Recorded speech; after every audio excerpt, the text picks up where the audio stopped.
on entre dans le monde de Wes Anderson. C'est parti pour The Phoenician Scheme, qui est son tout nouveau film, qui était également en compétition à Cannes et qui est sorti mercredi en salle. The Phoenician Scheme avec Benicio del Toro dans le rôle titre de Zaza, j'ai oublié son nom de famille. Brusca. Corda, Zaza Corda. C'est un welsien, je trouve. Ça fait un nom de personnage de Wells des années 50. C'est ça, ouais. Donc Zaza Corda, entrepreneur, magouilleur, plus ou moins. Donc The Phoenician Scheme, c'est le nouveau film de Wes Anderson. Son précédent film, c'était Asteroid City, qui, moi, était un de mes préférés, enfin de loin, moi je pense mon préféré. Donc là, on arrive avec The Phoenician Scheme. Donc histoire de ce personnage qui va, dans un premier temps, retrouver sa fille, qui est devenue religieuse avec qu'il connaît à peine, et tous les deux vont partir dans une espèce de série de rencontres puisque Zaza Corda est en train d'élaborer un plan pour s'emparer, en tout cas créer quelque chose dans une région qui s'appelle donc la Phénicie, on dirait en français. Et donc il va essayer de mener à bien son stratagème phénicien. Et pour cela, rencontrer tout un tas de personnages, puisqu'il lui manque de l'argent, il y a un gap dans la trésorerie de Zaza, qui fait qu'il va essayer de demander alternativement à tous les personnages de combler ce gap pour mener à bien son stratagème. Il a surtout des détracteurs qui font en sorte que le gap existe, quoi. C'est surtout c'est vrai. Le gouvernement américain, enfin tous les gouvernements du monde, c'est ça un peu le truc. Ça rassemblé dans une se sont rassemblés, ils se sont dit on va augmenter le prix des vis pour que le Phoenician Scheme ne puisse pas avoir lieu. Et le prix des vis, c'est pas les maisons closes et les bars, c'est les vis et les boulons, attention. Le prix des vis et les boulons. Ce qui a sans doute une répercussion énorme sur le reste de l'humanité, mais ils sont en mode non, il faut l'empêcher d'être riche. C'est ça. Alors, donc, comment est-ce que Julien, tu situerais ce film par rapport au précédent film de Wes Anderson ? Tu es probablement celui de nous trois qui connaît le mieux le bonhomme. Parce que Asteroid City, c'était quand même un film assez... Asteroid City, c'était particulier. Notable dans ses films. Et en fait, Asteroid City, c'était particulier, mais ça suivait un peu le pas de ce qu'il avait fait dans The French Dispatch. Et c'est-à-dire que c'était des films qui étaient plus autoréflexifs que ce qu'il avait l'habitude de faire, à savoir un peu du cinéma, même d'aventure. En tout cas, il y a une petite période où il a enchaîné Fantastic Mr. Fox... Moonrise Kingdom, Grand Budapest Hotel, qui étaient quand même des films où il y a très fort en tout cas en péripéties, quoi. Il se passe beaucoup de choses tout le temps, il y a beaucoup d'allers-retours. Et Isle of Dogs, c'était un peu moins le cas déjà aussi, mais il y avait une sorte de nihilisme latent qui commençait à se diffuser dedans. Et French Dispatch, malgré le fait qu'il y ait aussi une somme de personnages énorme, tout ça, il y a une sorte aussi de déconnexion par rapport entre ce qu'on voit et entre le spectateur plutôt et ce qui se passe à l'écran, qui est vraiment le sujet du film de Asteroid City, c'est-à-dire c'est vraiment un film réflexif sur pourquoi on crée, pourquoi on écrit, et qui je trouve complétait bien French Dispatch, où Wes Anderson avait atteint aussi une sorte, c'était un peu heurté à un mur déjà critique et c'était un peu le point culminant d'une espèce d'empilement de situations, de personnages, de dialogues, de plans, qui faisait que le film était comme ça une espèce d'énorme truc, je trouve un peu indigeste, on pourrait dire, en tout cas, effectivement, on sentait que la coupe était pleine un petit peu de ce côté-là, et Asteroid City était venu un petit peu sans tout en maintenant un peu les protocoles formels de Wes Anderson, mais apporter une espèce effectivement de point de recul, ou en tout cas de mélancolie très forte qui n'était pas forcément autant présente dans ces films. Mais surtout, moi, je peux pas m'empêcher de voir Asteroid City comme un après French Dispatch, dans le sens aussi où French Dispatch a pas bien marché, quoi. C'est vraiment, on va dire, son premier film où il a essuyé des critiques aussi vives aussi, je pense, et c'est un peu un mélange de ça et de le confinement et la crise du Covid et tout, parce que les personnages dans Asteroid City sont confinés parce qu'ils assistent à quelque chose d'incroyable, quoi. Et du coup là, en fait, Wes Anderson revient un peu à une sorte de cinéma d'aventure, c'est-à-dire où on va vraiment avoir énormément de péripéties qui s'enchaînent dans des décors très différents, avec tout un tas de personnages hauts en couleur. à la différence où il y a, et en fait c'est montré très tôt dans le film, c'est-à-dire que ça emprunte pas mal aussi à ce qu'il a, c'est un peu dans la continuité de ce qu'il avait fait sur Netflix. Je sais pas si vous avez vu les courts-métrages qui sont sortis, inspirés de Roald Dahl. Voilà, tous des adaptations de Roald Dahl et qui sont très cyniques peut-être, en tout cas assez sombres pour la plupart, assez cruels.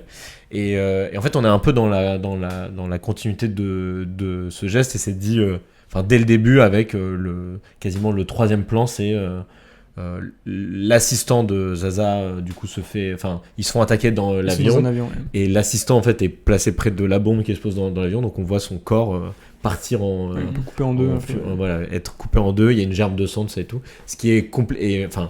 Wes Anderson fait littéralement sauter son cadre dès le début, quoi. Ce qui est quelque chose d'assez, même ces excès de violence comme ça, qui est quelque chose d'assez inattendu. Et qu'on retrouve aussi pas mal, je trouve, dans l'usage de la musique qui est très très sombre tout le long. Et qui donne un leitmotiv un peu grave. Tout à fait. Une image qui est un peu plus froide aussi, des décors un peu moins gays, on va dire. Je pense à notamment l'intérieur de chez Zaza qu'on voit là ici, qui est quand même assez austère, quoi. C'est le moins qu'on puisse dire, tout en marbre, tout ça, voilà. Et c'est amusant parce qu'en fait je me suis dit pendant tout le film, si on prenait les musiques faites pour les anciens Wes Anderson et qu'on les mettait sur ce film, ça changerait la tonalité, ça changerait complètement. En fait, je trouve que la musique a vraiment un rôle de en fait donner le ton avec quelque chose de très grave, de très sérieux, et de un peu quelque chose qui se joue en profondeur, quelque chose qui une sorte de menace qui arrive et qui va peut-être un moment surgir. Musique d'Alexandre Desplat depuis au moins depuis toujours, ok. Au moins depuis Fantastic Mr. Fox. Ok, ah oui, encore plus. Je crois pas avant. Non. Alors que là, c'est plus le même chef opérateur. Et non, et c'est Robert Yeoman, ce n'est plus Bobby Yeoman, tout à fait, mais c'est Cocorico, Bruno Delbonnel. Un coq. Un vrai coq. Alors, Wes Anderson avait déjà collaboré avec d'autres chefs-op, notamment sur le court-métrage Castello Cavalcanti, que je vous recommande, je sais pas si vous l'avez vu, il est sur YouTube. En fait, c'est une pub qu'il a fait pour Prada. Okay. Qui, moi, de tout ce qu'il a fait, peut-être ce que je préfère, limite, c'est vraiment ça se passe en Italie, Mathieu, tu vas adorer.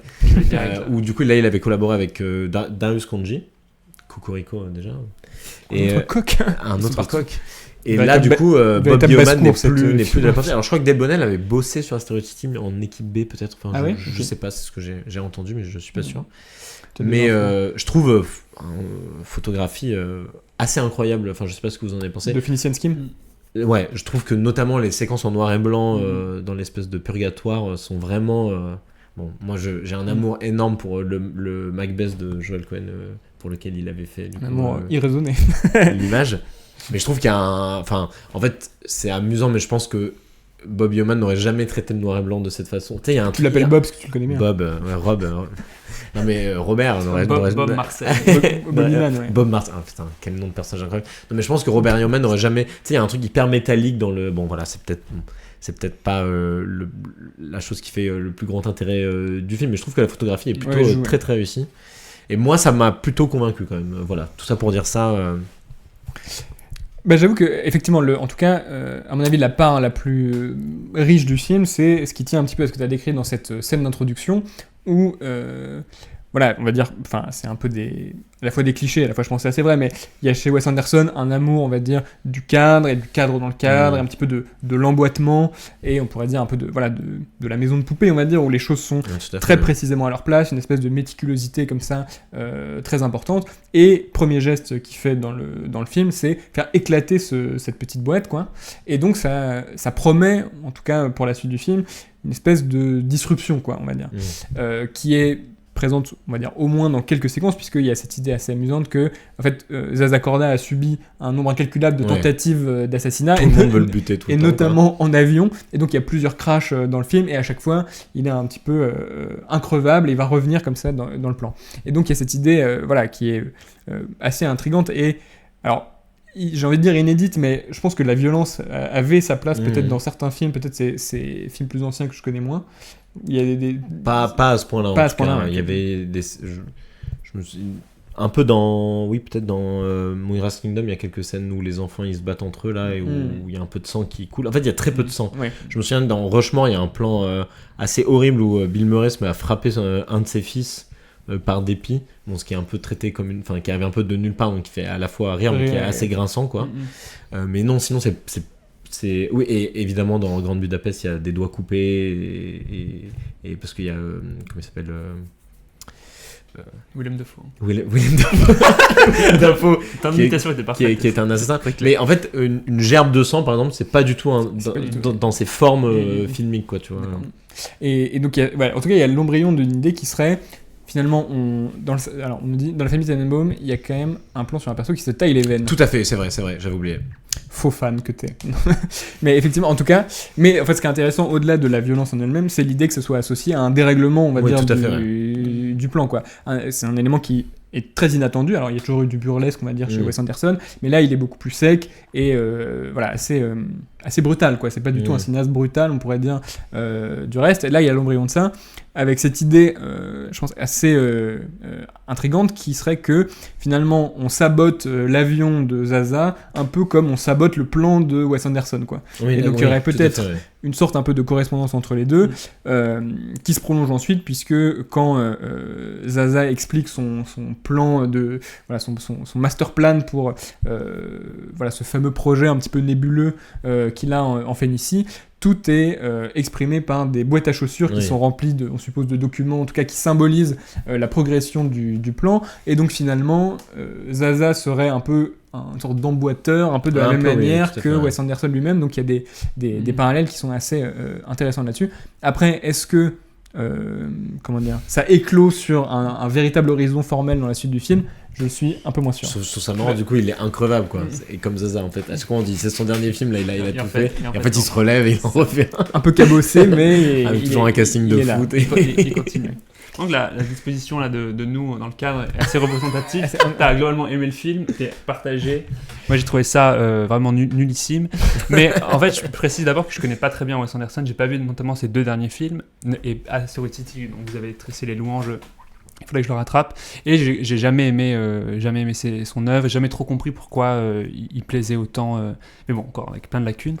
Et là, je trouvais vraiment que c'était profondément ennuyeux. Je trouvais totalement inutile comme film.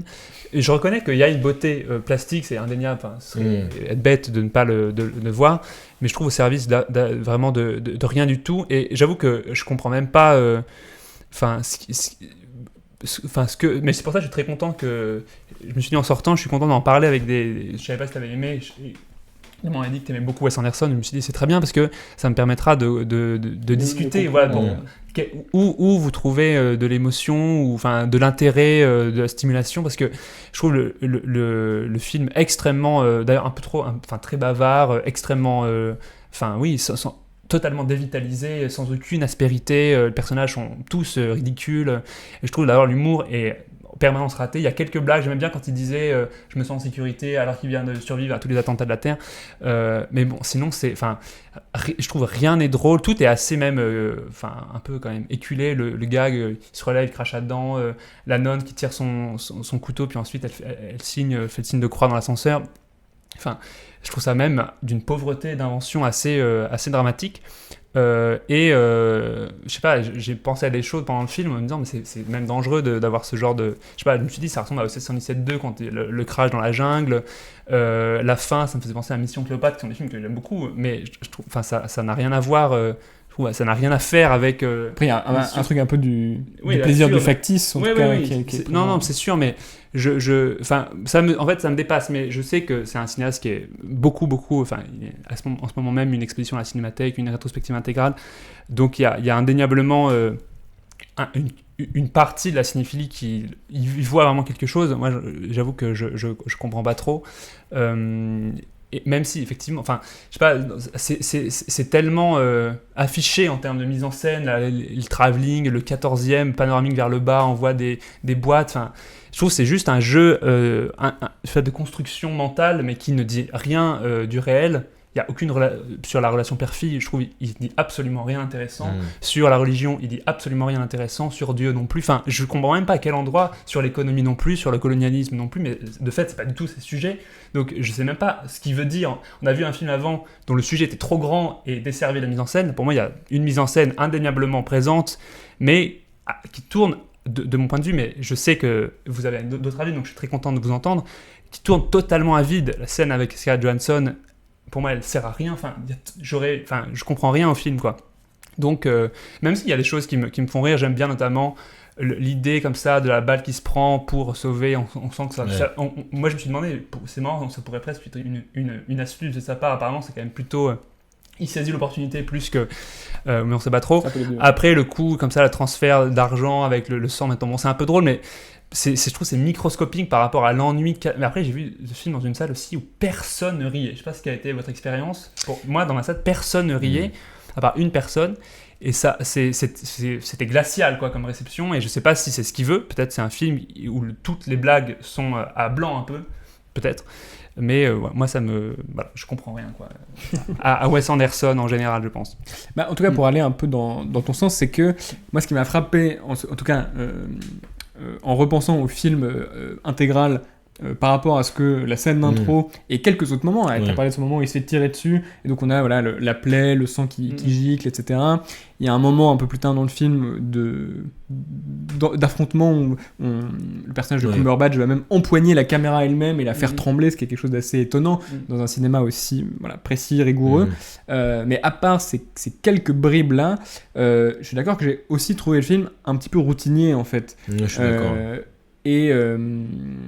Et à la fois, c'est pas du tout son film le plus ambitieux en termes de presque de roue libre Wes Anderson, comme pouvait l'être par exemple The French Dispatch, où je me dis quelqu'un qui adore Wes Anderson peut trouver du plaisir dans le fait que ce soit presque Wes Anderson au carré avec des histoires dans des histoires et à chaque nouvelle histoire, une avalanche de personnages, de paroles, de plans, etc.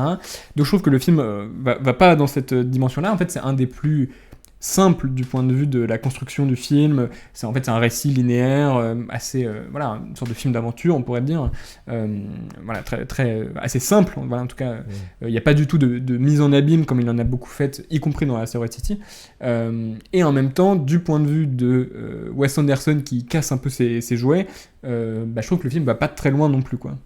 Non, oui, je suis assez d'accord. Alors moi, pour le coup, le film m'a fait beaucoup rire. Et j'ai plutôt ri, c'est vrai. J'étais dans une salle où on n'était pas nombreux, mais on était, je pense, on devait être 6 ou 7 dans la salle, mais on était plutôt tous assez réceptifs. Okay. Michael Cera m'a fait beaucoup rire. Oui, ça, je suis d'accord. Michael Cera qui joue le tuteur / agent double, qui du coup pendant une bonne partie du film fait un faux accent suédois, je crois. C'est ça. Ouais. Et même, tu vois, j'ai adoré la scène avec Cranston et Tom Hanks. Et Tom Hanks parce qu'il y a je sais pas. C'est pile ou face, ils répondent tous les deux face en même temps et en effet, ils sont trop forts. Genre, voilà, il y a beaucoup de trucs comme ça qui m'ont plu. Je trouve que oui, j'ai bien aimé à la limite le seul point qui je trouve est un peu donne un peu d'ampleur au film, c'est ces scènes de purgatoire là où du coup je crois que Zaza frôle la mort, il se retrouve dans un paysage en noir et blanc où on dirait une pièce de Shakespeare du coup. Et je trouve que le film abandonne assez vite l'idée, c'est-à-dire que ça revient un petit peu, mais... Ça revient, et en fait je me suis dit, il y a pendant le final ça va se passer là, et en fait le film décide plutôt d'avoir un final vraiment de film d'aventure avec un affrontement, tout ça et tout, ce qui est une des... En fait ça m'a plu en me disant, je sais pas si si ce film était sorti, enfin tu vois, si ce film n'était pas un film de Wes Anderson, ça m'aurait je pense que ça m'aurait bien plu, comme si je l'avais pris comme juste un film d'aventure un peu con parce que avec des personnages un peu débiles, tout ça, moi ça m'a fait rire et c'est coloré, enfin tu vois, il y a un certain rythme, mais il n'y a pas ce que j'aime en fait profondément dans le cinéma de Wes Anderson, tout ça c'est assez absent. Et ce qui me plaît, enfin pour essayer de répondre un peu à ta question, et si on peut s'étendre un peu sur Wes Anderson, il y a plusieurs choses, mais je dirais que quelque chose qui est assez chouette, tu sais, on dit souvent que c'est un peu le cinéaste de la symétrie et voilà, ce qui est d'ailleurs en fait assez faux. C'est plutôt un cinéaste qui aime bien avoir sa caméra plan au film, mais en fait je dirais même que si on prend par exemple Grand Budapest Hotel, je sais pas si j'ai vu, tu l'as vu.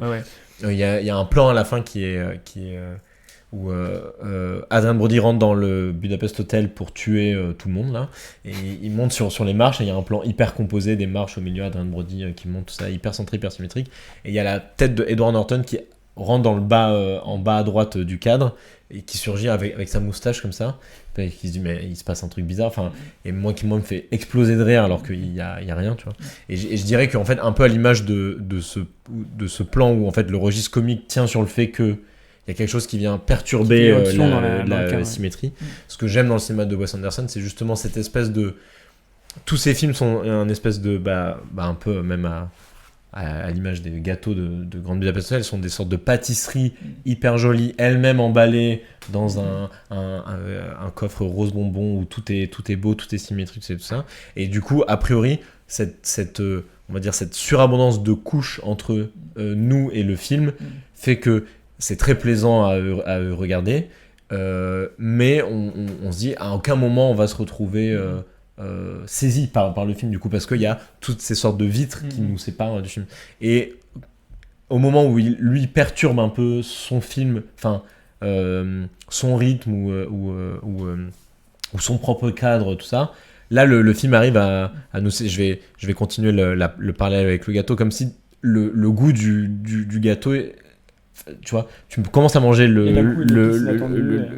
gâteau, et dans la dernière seconde, au moment où tu avales, tu te rends compte qu'il y a quelque chose derrière et qui du coup, peut-être le goût est un bon exemple, ne marche même pas sur l'ordre d'idée mais sur l'ordre de la pure sensation, quoi, tu vois. Et de se dire, en fait, d'un coup, ces personnages arrivent à m'émouvoir, tout ça et tout. Et le fait que, pour moi, il y ait tellement de couches à traverser, fait que c'est presque encore plus fort que si t'étais dans un cinéma moins factice, quoi, tu vois. Comme quelqu'un qui arriverait à t'émouvoir avec des marionnettes avec des chaussettes dans des mains, et qui d'un coup arrive à te choper par la corde sensible, et tu dis mais c'est fou, c'est des mains dans des marionnettes. Et donc il y a à la fois ça qui moi me plaît dans le cinéma de Wes Anderson, et qui je trouve est surtout présent dans des films comme Grande Budapest un peu, mais aussi Fantastic Mr. Fox, qui est vraiment, je trouve, un de ses tout meilleurs. Et en même temps, il y a aussi le fait que ces films c'est un vrai auteur, quoi. Et du coup, un deuxième plaisir que j'ai en regardant ces films, c'est si t'as aimé les anciens, chaque nouveau film est forcément... En fait, tu vas forcément aimer... Enfin, c'est forcément intéressant. Et c'était un peu le cas avec French Dispatch, qui je trouve est pour le coup met des couches supplémentaires entre toi et les personnages, et encore plus parce que c'est des articles de journaux, c'est des personnages qui racontent des histoires, mais de façon hyper... sans aucun sentiment, parce qu'ils sont ou invités dans des conventions, enfin je sais pas si tu te souviens un peu du mode de narration de French Dispatch, mais il y a une énorme distance qu'il arrive jamais à vraiment percer, peut-être à 2-3 moments. Mais par contre le film, comme t'as dit, était un vrai film. En fait, si on devait faire une rétrospective sur Wes Anderson, t'es obligé d'y inclure French Dispatch, parce que c'est une sorte de film somme, et même de film de multiplication, de ce qu'est le cinéma de Wes Anderson. Il y a absolument tout dedans, et c'est super de voir à chaque fois. Tu dis oui, j'ai moins aimé French Dispatch, mais en fait ça me fait encore... Tel travelling me fait encore plus apprécier le travelling, son propre travelling auquel il répond, qu'il avait fait 3 films avant, et qui m'avait... il y a un truc de cinéma un peu mental, je trouve, et qui, je trouve son paroxysme vraiment dans Asteroid City. Et là, je finis juste avant de lire les messages, mais je trouve que ce qui manque au film, c'est un peu cette première... C'est-à-dire qu'on est fait sous couvert de faire un film cynique et un peu sombre et tout. Le film oublie de nous saisir un peu. C'est-à-dire que même à la fin, ce qui pourrait... je sais pas, aller dans un moment un peu d'émotion, père-fille, tout ça et tout, le film opte pour justement une sorte de recul et de fin, un peu à l'image de son personnage, quoi. Un truc un peu je sais pas comment dire, mais humble, j'ai pas le mot. Oui, un peu plus dépouillé. Voilà, un peu plus dépouillé, et ce qui est, enfin, pas sur la forme, je parle en termes termes de sensations et de plus sentiments. Immédiat, un rapport plus, je sais pas. C'est ça, ouais. Et en fait, je trouve que in fine, le film manque de sentiments, en fait. C'est un peu dommage. En termes de sensations, il y a tout, mais il y a pas, à aucun moment je me suis retrouvé, parce que Asteroid City, moi, il y avait vraiment une scène, je l'ai vu plusieurs fois au cinéma, il y a une scène à laquelle je pleurais je versais une larme. Je suis du rondin, quoi. Je versais une larme à chaque fois devant, quoi. Il y avait un truc où d'un coup, c'est parce que il y a beaucoup d'idées, il y a beaucoup de, voilà, c'est des films très théoriques, enfin que t'as envie d'analyser parce qu'ils sont très théoriques aussi. Mais il y a un moment où il y a un enchaînement de sons et d'images et d'idées qui fait que ça me prend au trip, quoi, tu vois. Et là, c'est absent quand même. C'est très riche ce que tu viens de dire. On lit le message du chat, notamment parce que je pense qu'ils étaient un peu gros et qui du coup dépassaient. Donc c'est Jules, ce brave Jules qui nous écrit. Beaucoup aimé le film personnellement, dans une salle glaciale aussi, à part moi qui riais comme une baleine. C'est vrai qu'il a le gabarit d'ailleurs d'une baleine si vous croisez Jules. Comme à chaque fois, je pense qu'il faut... C'est une blague, parce que c'est l'inverse. Je pense qu'il faut aller au-delà de l'aspect formel et s'intéresser à ces histoires que je trouve fabuleuses, avec toujours un fond de mystère. Ici, ces scènes de purgatoire. Ces personnages sont toujours des voyageurs, des étrangers qui se construisent comme des maisons mouvantes à travers une façon de s'habiller, de se tenir, de parler. Il y a des percées de mélancolie qui sont très fortes, via des gros plans, des silences. Et quelqu'un qui répond « J'étais... un grand fan d'Anderson, mais j'avoue que je suis de plus en plus ennuyé par son cinéma aussi. Je trouve sa mise en scène de plus en plus hermétique, comme l'impression de voir un gosse de riche qui s'amuse avec tous ses jouets sans vouloir les prêter. Il n'y a plus aucune place pour l'émotion, je trouve son cinéma de plus en plus creux. En fait, je trouve que c'est à la fois... comment dire, je trouve le dernier message correspond bien au sentiment que j'ai eu, et à la fois, ça me semble pas antinomique avec la question de l'émotion, parce que... Mais tout à fait. En fait, pour rebondir sur ce que tu disais, c'est que mais c'est aussi une limite, donc c'est un peu tout est entremêlé finalement, tout est emboîté comme un film de Wes Anderson. En fait, là où je suis d'accord avec toi, c'est que on va dire que c'est presque un acquis, cette espèce de virtuosité qu'a Wes Anderson à faire un enchaînement de plans où tout il y a une espèce d'équilibre comme ça parfait, tout est maîtrisé, une espèce de fluidité comme ça extrêmement forte. Et tous les petits dérèglements, j'y vais juste après. Tous les petits dérèglements vont être ce qui va créer comme ça tout d'un coup une espèce d'éclat ou de l'inconnu qui va d'un coup jaillir. Mais à mon avis, c'est aussi une limite, c'est-à-dire que c'est un cinéma qui est presque auto-réflexif et qui est tout à fait conscient. En fait, qui part du présupposé que Wes Anderson fait un cinéma comme ça de la fluidité, désincarné, et donc toute percée entre guillemets va prendre une importance capitale. Mais du coup, toute percée se fait aussi au prix du fait que le reste du film soit peut-être un peu routinier ou monotone. Thomas nous dit « Je trouve que la forme de plus en plus corsetée chez Wes Anderson est une forme de pudeur permettant d'accéder à une émotion sincère, travaillée par l'idée de finitude qui constitue la base continue de son cinéma. Grand Budapest Hotel et Asteroid City travaillent ces dimensions explicitement. Dans les cours tirés de Dahl et Phoenician Scheme, la dimension brutalement macabre me semble devenir explicitement le cœur noir autour duquel tourne sa mise en scène, qui perd du coup l'effet de séduction propre à ses premiers films, qui s'inscrivait d'ailleurs dans une mode pop culturelle des années 2000-2010. Jules nous rétorque, c'est juste sa grammaire. Non, mais je suis assez d'accord avec Thomas, il y a un vrai shift d'ambiance en tout cas. Oui, c'est des films. Là, c'est un film assez cynique, quoi, quand même, assez noir, qui blague sur la mort tout le temps. Ouais, mais qui blague justement. Enfin, c'est ce que vous disiez au début, la déstabilisation du cadre andersonien. C'est juste du rouge sur un mur. Enfin, c'est drôle. On s'en fout. On sait pas qui c'est. On s'en moque. Lui, on sait qui crève ou pas. Enfin, je veux dire, il y a aucune. Tu parlais de tout ça. C'était intéressant à propos de. Je crois de Asteroid City, du lien, ou peut-être de French Dispatch, du lien distant avec le spectateur qui était presque le sujet théorisé là, mais ça dépend, peut-être que pour moi il est rompu, mais immédiatement, mais même la rencontre qu'on voit dans la bande-annonce au début avec la fille, personne n'a d'émotion. Elle ressent rien, elle a rien, elle dit des choses à son père, mais qu'elle n'éprouve pas de fait. Elle parle de façon très... C'est des figurines, on a toujours dit ça, que c'était du cinéma d'animation, etc. Il y a quelque chose, mais c'est presque, ça peut être intéressant de tellement statufié, enfin je sais pas comment dire, immobile. Ma question que je me pose, c'est où est la vie en fait, où est le réel, où est le réel au sens de la vitalité. Peut-être que vous dites ça va vers la mort, ça a toujours été un peu fixe Wes Anderson, ou comme ça pétrifié dans des postures de cire un peu, on dirait qu'on a musée Grévin. C'est pas grave, mais moi il me manque une... De quoi ? Non, pardon, je fais une blague sur mais la scène dans l'émotion et la vie, non, pas... Pourquoi c'est... Ah oui. D'être... parce qu'on est sur YouTube et Twitch en même temps. Ça pourrait être décuplé, comme chez Bresson. Oui, je veux bien... Oui, c'est vrai, moi je pense que c'est pas... du film tout noir, ils sont dans la contenance. À mon avis, c'est pas faux, mais pour moi... Pour un peu, comment dire, en tout cas problématiser cette question de l'émotion, la froideur, etc. à travers ce film-là, pour moi, il y a un truc intéressant vraiment dans le film, Ce sont des éléments de la vie sociale. Oui, c'est que il y a donc dans l'éventail des boîtes à chaussures de Zaza, il y en a une qui s'appelle The Gap et c'est un peu mystérieux ce qu'elle contient et on comprend que c'est un peu le point aveugle finalement de son plan et puis ça va correspondre ensuite dans la suite du film à une dette à combler et au fur et à mesure de ces rendez-vous, on voit qu'il n'arrive pas à combler cette dette.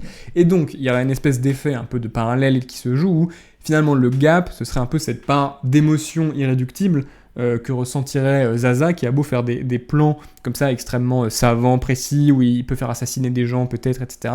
Mais finalement, le point aveugle, ça va être sa relation avec sa fille, qui est la seule chose que lui ne va pas réussir à encapsulé, on va dire, en tout cas, qui va échapper un petit peu, cette idée de gap, et d'ailleurs qui est reprise un petit peu dans le film, même si encore une fois à mon avis c'est discret, mais dans le fait qu'il y a des éléments qui sont relégués au hors-champ, par exemple le crash d'avion du début n'arrive pas tout à fait, il y a plusieurs moments comme ça qui sont un petit peu retenus, ou des effets, on va dire, d'écho formel plus occasionnels. Je pense à ce moment quand il rencontre Tom Hanks et Bryan Cranston, où en fait il y a deux trains qui se font face, mais il y a une espèce de trou comme ça entre les deux, où va se négocier justement cette question du gap. Donc à mon avis ça nourrit une logique formelle, mais pour moi le moment où ça doit un peu déborder, quoi, le moment où on atteint ce gap, il n'arrive pas vraiment, quoi. C'est-à-dire le moment où l'émotion finit par percer, en fait, pour le dire, le système un peu clinique de Wes Anderson. À mon avis dans ce film-là, je trouve qu'il n'arrive pas, quoi. Il y a quelques moments où, et à mon avis je pense que d'ailleurs la lumière joue, où il y a des très beaux gros plans, notamment de sa fille, il y en a un qui est un peu baigné de soleil comme ça en contre-jour, où on sent que c'est là finalement que le gap, un peu l'inquantifiable, ce je ne sais quoi qui tient de l'émotion devrait poindre, mais à mon avis ça fonctionne pas tout à fait parce que ça n'occasionne jamais de véritable brisure. À l'inverse de Asteroid City. Et à mon avis, bon là je vais parler un peu longtemps, mais comment dire, pour moi The Phoenician Scheme souffre un peu du même souci que The Killer de David Fincher. C'est des films qui se ressemblent pas du tout, mais qui se ressemblent dans un truc qui est que l'un comme l'autre, à mon avis, sont de purs cinéastes de la fluidité, au point où ça peut confiner à une certaine froideur.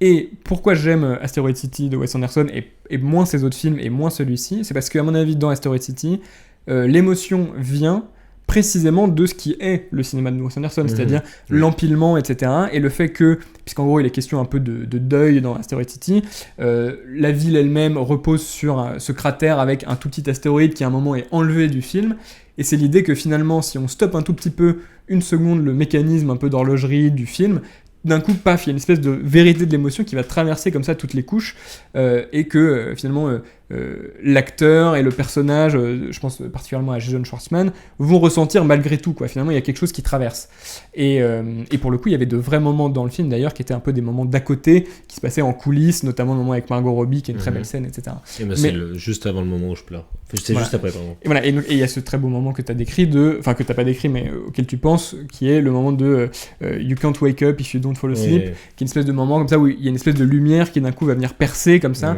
et il y a vraiment l'idée un peu que on a fait un trou dans la boîte et du coup tout va venir s'infiltrer. Mais à mon avis, du coup, ce qui est beau dans Asteroid City, c'est que le principe d'emboîtement finalement ne fait que réaffirmer ce côté mélancolique, c'est-à-dire que on a beau ajouter des couches, et c'est vrai ce que dit Jules sur la pudeur, un petit peu, on a beau essayer d'enfermer ce trauma ou cette douleur dans des espèces de couches un petit peu comme ça vernies, il va finir par ressurgir. À mon avis, le problème de Phoenician Scheme, c'est que là où ça doit ressurgir, c'est au moment où il faudrait un peu casser en fait le fonctionnement du film de Wes Anderson. Et c'est pour ça que je parlais de David Fincher, c'est que, à mon avis, Fincher dans The Killer fait un film un peu sur le monde contemporain, sa vitesse, ses réseaux, son aliénation, mais à mon avis le film, que j'aime bien par ailleurs, mais ne va pas au bout de sa démarche, puisqu'il y a un moment où il faudrait casser ça, quoi, ce qui serait la fin de The Killer, quoi, et qui en fait, je trouve la fin est très décevante dans le film de Fincher, parce que le fondement de sa mise en scène, c'est la fluidité, etc. Donc il pourra jamais aboutir à un effet formel qui aille totalement contre. Il pourra jamais s'auto-saboter au point qu'il faudrait, quoi. Et à mon avis, c'est le même truc dans Phoenician Scheme. Contrairement à Asteroid City, là, le film promet de vraiment casser quelque chose et n'arrive jamais à le faire, parce que ça reste Wes Anderson, quoi, qu'il est un peu obligé de faire des films de Wes Anderson. Et donc, à mon avis, ce gap, finalement, il occasionne jamais de véritables trouées formelles dans le film, quoi. Et donc, moi, il n'y a aucun moment, contrairement à ce que disait Jules, où je suis ému. Et contrairement à Asteroid City, qui est un film qui m'émouvait assez. Et là, je trouve que les moments finalement vers quoi ça s'achemine, cette relation père-fils, à mon avis, vers aucune scène qui est vraiment émouvante, en tout cas de mon point de vue. Alors, qu'est-ce qu'on dit dans le chat ? Finalement, je me demande si Wes Anderson, c'est pas juste l'esthétique des docus Varda, l'humanité en moins. Là où elle documente et montre l'humanité des gens qu'elle filme, lui n'y voit que des sujets esthétiques. Dans Rue Daguerre ou Du côté de la côte, toute la forme andersonienne est déjà présente dans ces docus, que ce soit le cadre, les couleurs, le commentaire pince sans rire, les mouvements de caméra, les personnages fantasques, etc. Et Thomas nous dit, c'est des films d'anxieux qui sont obligés de faire des choses pour ne pas faire face à l'angoisse existentielle. Et je suis tout à fait d'accord avec ce que dit Thomas, mais à mon avis, ça marche dans Asteroid City et pas dans celui-ci, parce que pour moi, il n'y a aucun moment où il fait vraiment face, quoi. Là, la question de l'angoisse, ou en tout cas du vide, en fait, n'est jamais tout à fait présente, même si il y a un peu des idées, notamment le fait que, au début, Benicio del Toro se trouve un peu expulsé du cadre, on pense qu'il est mort, et finalement il revient comme ça, en étant à moitié dans le cadre, un peu sur le côté droit du plan, quand on voit des reporters, et puis même ensuite tout ce générique où lui est un peu dans sa baignoire, sur le côté, comme ça, presque un peu entre les deux, quoi. C'est-à-dire, en fait, il y a un vide et lui est un petit peu enfermé comme ça dans une case, etc. Mais à mon avis, il n'y a aucun moment où le film lâche prise, quoi. Oui, moi, mais en effet, j'aime bien. Je trouve que, tu vois, j'aime beaucoup la fin du film, tu vois. Moi, j'aime bien que le film commence par un crash et que ce personnage qui ne fait que s'écraser, quoi. À la fin, en fait, il arrive à atterrir, quoi. C'est-à-dire qu'à un moment, il prend la décision de se poser sans encombre et tu vois, peut-être perdre une partie de ce qui faisait ça superbe, mais de se poser, quoi, tout simplement. Et je trouve que il y a un peu une sorte de, pas de mélancolie, peut-être de mélancolie, mais de beauté dans cette fin un peu simple, que tu vois, très. Mais pareil, tu vois, est-ce que c'est vraiment une fin comment dire, pour moi la fin elle tranche pas tout à fait avec le système esthétique du reste du film, tu vois. Je suis assez d'accord, oui. Ça reste une espèce de carte postale un petit peu surchargée, très belle. Et ça fout en l'air toute ma théorie sur ça. Non, mais tu vois, j'ai l'impression que le film tend effectivement vers une espèce de moment où on va arrêter de se cacher, en fait. On va assumer un truc un peu plus frontal, de l'émotion, etc. Mais je trouve pas que ça se sente tout à fait formellement, tu vois. Jules parle du jeu de cartes, et là, en fait, il m'a fallu 2 secondes pour me rappeler qu'à la fin, il commençait à jouer aux cartes avec sa fille. Ça m'a pas du tout... je trouve que ça achoppe pas du tout dans le moment, quoi. Ouais, non, je suis assez d'accord. En fait, je vois l'idée... J'aime bien l'idée de la fin, mais ça m'a pas chopé. En revanche, moi, tout ce récit d'aventure, sur moi, ça a marché. Et je trouve que... J'ai même trouvé ça amusant que... Enfin, tu sais, on sait que dans ces références picturales, il y a beaucoup de... Je saurais pas vraiment mettre le doigt sur quoi, tu vois, mais sur un peu des... Moi, ça... des couvertures de le livre dont vous êtes le héros, enfin, tu vois, un peu une esthétique comme ça de roman d'aventure pour enfants à l'ancienne, quoi, tu vois. Et je trouve ça amusant que le film s'empare vraiment de ça en disant je vais faire un film d'aventure avec... Enfin, le Benedict Cumberbatch, c'est vraiment une tête que t'attends à voir, tu sais, sur un j'aime lire, sur les petites cases qu'il y a sur les côtés avec tel personnage, tel personnage. Il y a un charme un peu suranné. Voilà, un charme, et je trouve que du coup, et en même temps, du coup, je comprends pourquoi ça t'a fait penser à OSS, parce qu'il y a un peu ce délire-là de film aventure, film d'aventure à l'ancienne avec des personnages hauts en couleur qui ont une fausse barbe et un faux truc et tout. Et ça, moi, ça m'a charmé tout le long, et comme Jules, je me suis vraiment marré devant le film. Je suis très réceptif à cet humour qui... Je conçois, tient vraiment parfois sur rien et juste sur un blanc, un jeu le moment où la caméra se fait gifler et que du coup ça fait un panneau et tout, ça me fait mourir de rire. Je trouve ça excellent. Il y a plusieurs commentaires. Thomas qui nous dit a incendié un moment que je trouve saisissant, à défaut d'être une émotion fondée sur les personnages, le générique de début sur ce qui est peut-être la plus belle composition de Desplat. Je sais jamais si c'est Desplat, je crois. Ça joue, je crois, sur une logique de pure hypnose qui est aussi une direction assumée chez Anderson et qui a produit quelques-uns des plus beaux passages de Moonrise Kingdom, par exemple. Et je crois que le caractère extrêmement complexe de la narration, impossible à la suite depuis Dispatch, en fait, ou même si là c'est quand même assez plus linéaire, cherche à produire une forme... Débauche. Débauche, c'est un terme scientifique, je pense. Je ne sais pas ce que ça veut dire, mais chez le spectateur qui amène doucement vers un état cotonneux et second d'hypnose, mais il faut accepter de lâcher prise. Oui, alors ça... Déjà, j'ai l'impression que du coup, je suis assez d'accord, mais je trouve que du coup, est-ce que le fait qu'on soit non anglophone, ça fait que c'est pas qu'on n'est pas hermétique aussi au truc. Moi, c'était ce que je m'étais dit sur French Dispatch, parce que j'ai retrouvé un peu là, c'est-à-dire qu'à un moment, c'est très dur de suivre. Là, ça va parce que le film est quand même plus linéaire, tout ça, mais dès qu'il parle de d'économie et de trucs, même si je pense que la volonté c'est de justement rendre ça hyper confus, tout ça. Mais il y a parfois c'est ça, je trouve que justement mais c'est peut-être du fait qu'on est français, quoi. Je trouve que l'hypnose marche pas tout à fait dans Dispatch, elle marchait pas tout à fait aussi parce qu'en fait t'es obligé de t'accrocher énormément pour suivre et arriver à lire les sous-titres et profiter des qualités esthétiques, on va dire, et plastiques du film, quoi. Mais en fait, c'est pas faux. C'est-à-dire que la machine un peu Wes Anderson, c'est ça. C'est un truc un peu hypnotique où voilà, Jules dit hypersaturation et surrapidité. C'est vrai qu'il y a un effet un peu de finalement tout s'enchaîne tellement vite qu'on n'a pas le temps de regarder autre part, etc. On est pris par le rythme. Et ça, c'est pas faux. Mais à mon avis, comme tu l'as dit, ça ne marche que s'il y a un point limite où ça déraille vraiment, quoi. Et à mon avis, il pourra jamais vraiment l'atteindre, quoi, parce que ce serait un peu contraire à ce vers quoi tend son principe de mise en scène, je pense, quoi. Mais il faut que vous voyez, enfin là j'ai envie de te donner envie de voir des films de Wes Anderson. Il faut vraiment voir Castello Cavalcanti, du coup, qui est son court-métrage pub pour Prada et qui contient un peu tout ce qu'on a dit qu'on aime chez Wes Anderson, à la fois des plans très léchés qui emmènent hyper fluides, qui emmènent, du coup, on est vraiment rivé sur l'écran, presque hébété parce que c'est séduisant, quoi. En même temps, un récit qui d'un coup se stoppe, du coup qui vient un peu être dynamité, tout ça, et une sorte d'émotion qui surgit à la fin de pas grand chose, mais qui mais on comprend l'idée, quoi. Mais du coup là j'ai l'impression que la seule un peu j'allais dire pente, mais en tout cas la seule piste pour vraiment retrouver une forme d'émotion, ça reste quand même dans une espèce de principe un peu auto-réflexif où finalement Wes Anderson n'a plus comme sujet autre que sa propre maîtrise de mise en scène, quoi. Et joue avec quand est-ce qu'il l'interrompt, quand est-ce qu'il fait une espèce de truc un peu arythmique, voilà, quand est-ce qu'il laisse un trou.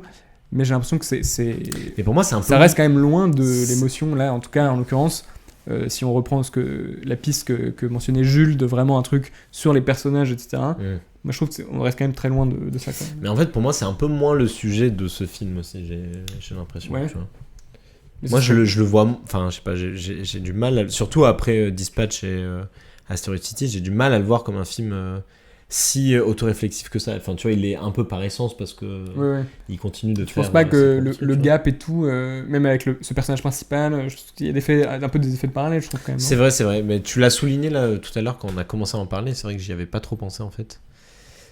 J'ai envie de le revoir, quoi, tout simplement. Mais en fait, je me suis dit, je trouve qu'en tant que pur film d'aventure et comédie, moi le film il me satisfait à ce niveau-là. Après, j'entends que que ça puisse paraître, que toi tu trouvé ça chiant, en fait, tout simplement. Mais c'est une musique, en fait, c'est tout. C'est une musique à laquelle tu te connectes ou pas, et il y a pas tellement de, je sais pas, à tortiller. Moi, c'est pas sa mise en scène qui m'émeut, c'est ses personnages eux-mêmes. Déjà, c'est quand même un peu un aveu d'échec, mais Wes Anderson, j'aime tout sauf vraiment sa mise en scène, quoi. Oui, mais alors, oui, c'est vrai que ça s'adapte mieux aux films d'animation. Après, il y a quand même disons que c'est depuis qu'il a fait des films d'animation que ses films en live action ressemblent à des films d'animation aussi. Mais en fait, c'est drôle parce que personnellement, c'est un film d'aventure où le monde n'existe pas, quoi. C'est un film d'aventure dans des boîtes. C'est un film d'aventure dans des ascenseurs. C'est le crash aérien, on est dans un champ de blé comme ça, un champ de maïs d'ailleurs. Abstrait presque, et il se précipite pour rentrer dans la case télévisuelle. Il y a presque, on a vu pendant quelques secondes seulement, quelques fractions de secondes, la nature, quelque chose qui renverrait quand même au réel. C'est quelqu'un qui est, je sais pas, prédestiné à filmer dans des ascenseurs, quoi. Au rythme des ascenseurs.